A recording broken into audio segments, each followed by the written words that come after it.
आताच्या क्षणाची सर्वात मोठी बातमी समोर येते बीड जिल्ह्यातून. बीड जिल्ह्यातील केज तालुक्यामध्ये एकाच दिवसात दोन घटना घडलेल्या आहेत. त्या देखील अत्यंत हृदयद्रावक, भयानक आणि संतापजनक, माणुसकीला काळिमा फासणाऱ्या दोन घटना घडलेल्या आहेत. या घटनेतील आरोपी अटकेत आहे, तर एका घटनेमध्ये काळजाचा ठोका वाढवणारी घटना समोर आली आणि या घटनेची क्राईम जी स्टोरी आहे ती अत्यंत भयानक आहे.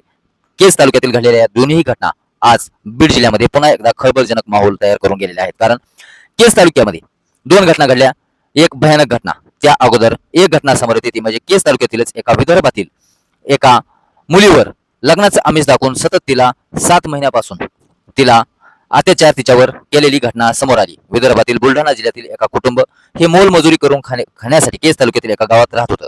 त्याच गावातील एका तरुणानं त्या कुटुंबातील एका मुलीला लग्नाचं आमिष दाखवलं आणि लग्नाचं आमिष दाखवून तिच्यावर वारंवार 2025 पासून ते 2026 एप्रिल महिन्यापर्यंत शेतामध्ये जाऊन तिच्यावर वारंवार अत्याचार करण्यात आले.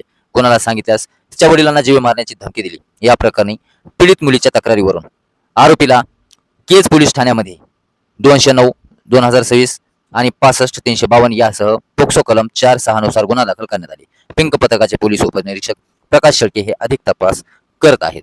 आता केज तालुक्यातील दुसरी भयानक अशी घटना ज्यामुळे संपूर्ण डोकं चक्रावून जाईल आणि बीड जिल्ह्यामध्ये खळबळजनक माहोल सुरू झाला. कारण आतापर्यंत आपण एवढ्या काही घटना पाहिल्या, परंतु या घटनेमध्ये जे घडलं ते भयानकच घडलं. सर्वांचं डोकं चक्रावून गेलं. कारण बीड जिल्ह्यातील केज तालुक्यातीलच एका गावामध्ये नात्याला काळिमा फासणारी धक्कादायक घटना समोर आली. सावत्र आई आणि मुलगा एकमेकांच्या प्रेमात पडून घरातून फरार झाल्यानं परिसरात खळबळ उडाली. या घटनेचा सविस्तर आढावा असा आहे की संबंधित एका व्यक्तीला 2 मुलं आणि 2 मुली. मुलींची लग्न झालेली होती. पती पत्नीत वादामुळे पहिली पत्नी मागील 15 वर्षापासून वेगळी राहत होती. दोन्ही मुलं वडिलांसोबत राहून शेती करत होती. त्याच दरम्यान 4 वर्षापूर्वी त्या व्यक्तीच्या एका परित्यक्त्या महिलेसोबत दुसरे लग्न करण्यात आले.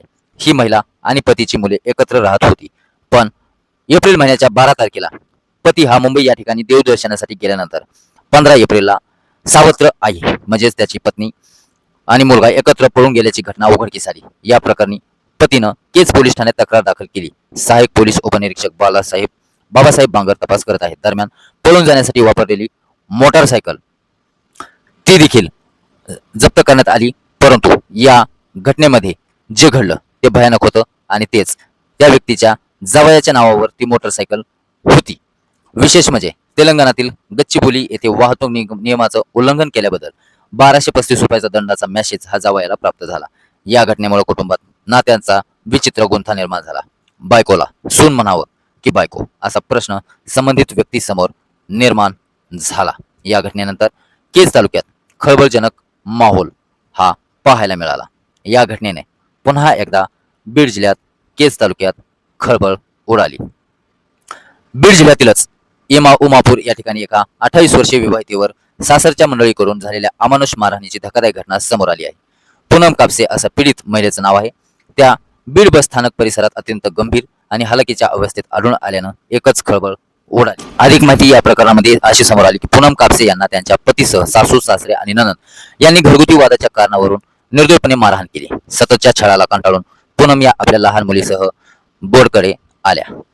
पण बस स्थानकात त्यांच्यासोबत जे घडलं ते अत्यंत क्रूर होतं, भयानक होतं. कारण बसस्थानक परिसरात त्या गंभीर जखमी अवस्थेत असहाय्यपणे पडलेल्या आढळून आल्या.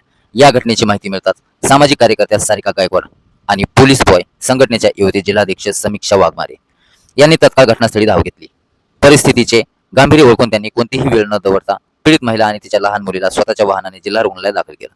सध्या पूनम कापसे यांच्यावर जिल्हा रुग्णालयात उपचार सुरू असून वेळेत मिळालेल्या वैद्यकीय मदतीमुळे त्यांचे प्राण वाचल्याची माहिती वैद्यकीय सूत्रांकडून मिळत आहे. भर रस्त्यात अनेक जण उपस्थित असताना कोणीही मदतीसाठी पुढे आलं नाही, ही चिंताजनक बाब मानली जात आहे. महिला कार्यकर्त्यांनी दाखवलेल्या मानवतेच्या भावनेने सर्व स्तरांतून कौतुक होत आहे. दरम्यान कौटुंबिक हिंसाचार सहन करू नका, महिलांनी पुढे येऊन मदत मागावी, आम्ही त्यांच्या पाठीशी ठामपणे उभे आहोत असा ठाम संदेश सारिका गायकवाड आणि समीक्षा वाघमारे यांनी दिला. तसेच कोणत्याही प्रकारचा अत्याचार किंवा छेडछाड होत असल्यास महिलांनी तत्काळ संपर्क साधावा असं आवाहन देखील त्यांनी केलं. या प्रकरणी संबंधितांविरोधात पोलीस ठाण्यात तक्रार दाखल करण्याची प्रक्रिया सुरू असून पुढील तपास सुरू असल्याची माहिती मिळत आहे. या संपूर्ण घडामोडी घडत गेल्या आणि आढावा मिळत गेला. परंतु पुन्हा एक बीड जिल्ह्यातीलच केज तालुक्यातून अजून एक बातमी समोर येते, ती देखील अत्यंत भयानक अशी बातमी समोर येते.